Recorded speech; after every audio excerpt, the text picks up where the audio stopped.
پاکستان میں رمضان المبارک کی پہلی تراویح کی ادائیگی کے بعد سحری کی تیاریاں، شہریوں کی رات گئے تک بازاروں میں خریداری، روایتی سحری کے لیے کھجلا اور پھینی کی شاپنگ، دودھ دہی کی دکانوں پر بھی رش، سوئی سدرن گیس کمپنی کی سحر و افطار کے اوقات میں گیس کی فراہمی کی یقین دہانی۔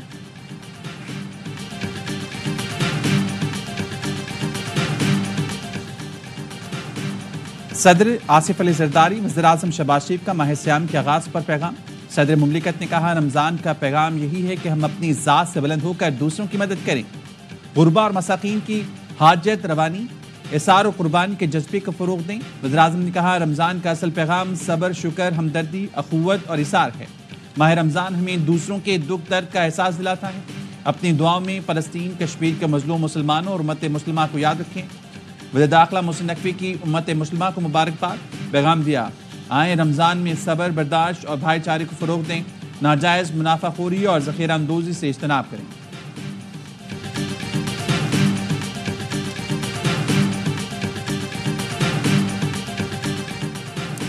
گورنر ہاؤس کراچی میں رمضان المبارک کے بھرپور طریقے سے استقبال کی تیاریاں، گورنر ہاؤس کو سجایا گیا۔ کامران ٹیسوری کی عوام کو ہر روز افطار ڈنر میں شرکت کی دعوت۔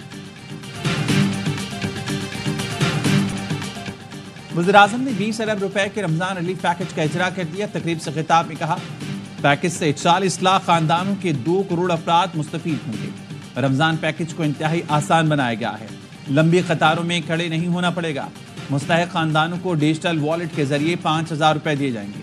گزشتہ رمضان کے مقابلے میں اس بار مہنگائی کی شرح میں نمایاں کمی ہوئی۔ یوٹیلیٹی سٹورز میں بدترین کرپشن تھی، عوام کی دولت کو لوٹا جا رہا تھا۔ ہم اور بھی کئی ادارے بند کرنے جا رہے ہیں۔ وفاقی وزیر رانا تنویر حسین نے کہا اسٹیٹ بینک، نادرا، BISP اور دیگر متعلقہ اداروں نے ناممکن کو ممکن بنایا۔ پہلی بار 30 لاکھ ڈیجیٹل والیٹس بنائے گئے ہیں۔ ڈیجیٹل والیٹ کے ذریعے رقم براہ راست مستحقین تک پہنچ جائے گی۔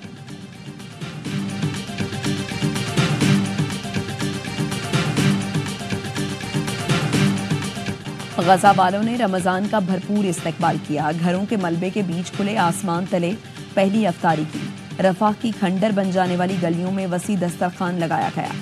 ہزاروں شہریوں نے افطار سے پہلے تیاریوں میں حصہ بھی لیا۔ برطانیہ میں رمضان المبارک کے دوران مسلمانوں کے ساتھ ساتھ غیر مسلم تاجروں اور کمپنیوں نے رمضان سے لگا دی۔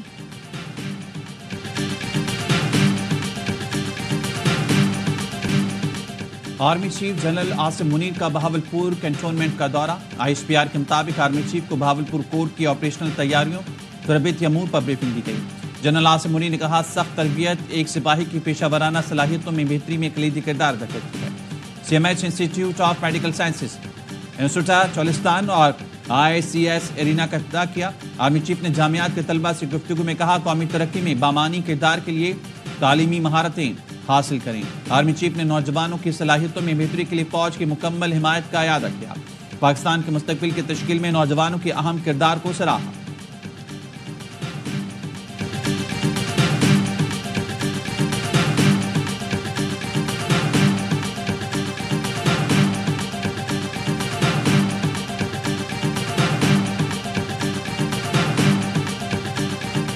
مدرسہ حقانیہ میں اندوناک واقعہ پیش آیا ہے۔ دہشت گردی کے نتیجے میں جو بم اٹیک ہوا ہے اس میں مولانا حامد الحق صاحب وہ شہید ہو گئے۔ انتہائی دلخراش واقعہ ہے۔ ہم سب مل کر اس کی شدید مذمت کرتے ہیں۔ مجھے یقین ہے کہ KP حکومت جو دہشت گرد ہیں ان کا فل فور ان کا احاطہ کرے گی، ان کو گرفتار کر کے قرار واقعی سزا ان کو دی جائے گی۔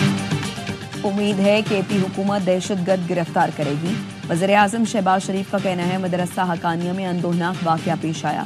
مولانا حامد الحق کی شہادت انتہائی دلخراش واقعہ ہے۔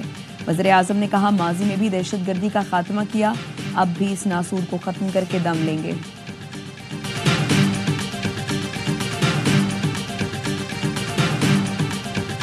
دارالعلوم حقانیہ کوڑا خٹک خودکش حملے میں شہید مولانا حامد الحق سپرد خاک۔ نماز جنازہ میں علماء کرام سمیت لوگوں کی بڑی تعداد نے شرکت کی۔ حملے کا مقدمہ مولانا عبدالحق ثانی کی مدیت میں نامعلوم حملہ آور کے خلاف درج کیا گیا۔ گزشتہ روز ہونے والے خودکش حملے کی تحقیقات حملہ آور کی فنگر پرنٹس کے ذریعے شناخت کے لیے نمونے نادرا کو بھیج دیے گئے۔ مختلف مقامات سے CCTV فوٹیجز بھی حاصل کر لی گئیں۔ مولانا راشد الحق کو دارالعلوم حقانیہ کا نائب محتمم مقرر کر دیا گیا۔ مولانا عبدالحق ثانی مولانا حامد الحق کے سیاسی جانشین ہوں گے۔ گورنر خیبر پختونخوا فیصل کریم کنڈی کی دارالعلوم حقانیہ کوڑا کٹک آمد، شہید مولانا حامد الحق کے خاندان سے تعزیت۔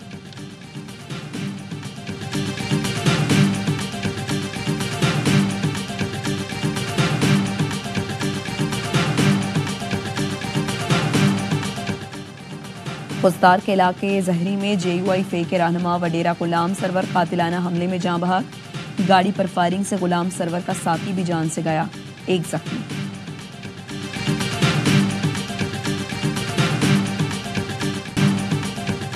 ٹرمپ سفارتی ادا بھول گئے، گھر آئے مہمان یوکرینی ہم منصب کو تانے دیے، دونوں سے دور کی نوک جھونک پوری دنیا نے لائیو دیکھی۔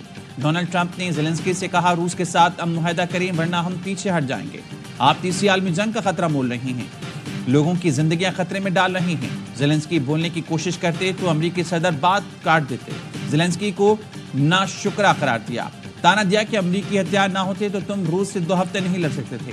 یوکرین کے صدر کا پیوٹن سے سمجھوتہ کرنے سے انکار، کہا امریکہ ہماری مدد کرنا بند نہ کرے، معدنیات معاہدے کے ساتھ امریکہ سے سلامتی کی ضمانت اور جنگ کے بعد بہترین تعلقات چاہتی ہیں۔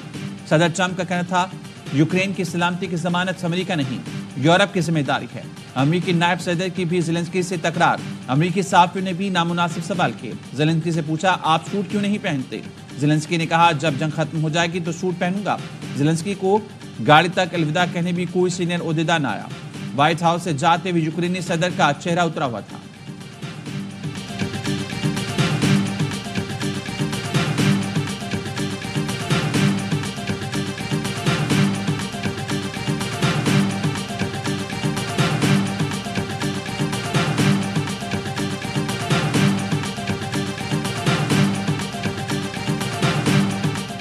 امریکہ سے مایوس یوکرینی صدر زیلنسکی لندن پہنچ گئے، برطانوی وزیر اعظم کیئر سٹارمر نے استقبال کیا۔ 10 ڈاؤننگ اسٹریٹ میں دونوں رہنماؤں کی اہم ملاقاتیں، صدر زیلنسکی نے وائٹ ہاؤس ملاقات کا احوال بتایا۔ برطانوی وزیر اعظم نے یوکرینی صدر کو مکمل تعاون کا یقین دلایا۔ یوکرین جنگ پر یورپی ملکوں کا اہم سربراہی اجلاس آج طلب، مغربی ملکوں کا امریکی صدر سے لڑائی میں زیلنسکی کے ساتھ کھڑے ہونے کا اعلان۔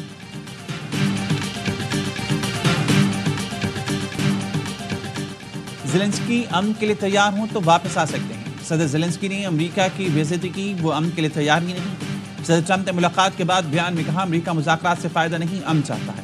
یوکرین کے صدر نے ڈونلڈ ٹرمپ سے تلخ کلامی پر معافی مانگنے سے انکار کر دیا۔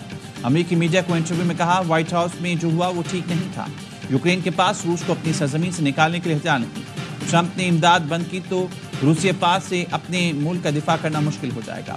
زیلنسکی کی بے عزتی پر روس خوش، روسی وزارت خارجہ کی ترجمان نے کہا ٹرمپ اور JD وینس نے بہت برداشت کیا۔ روسی قومی سلامتی کونسل کے نائب سربراہ نے کہا ٹرمپ نے جوکر کو آئینہ دکھا دیا۔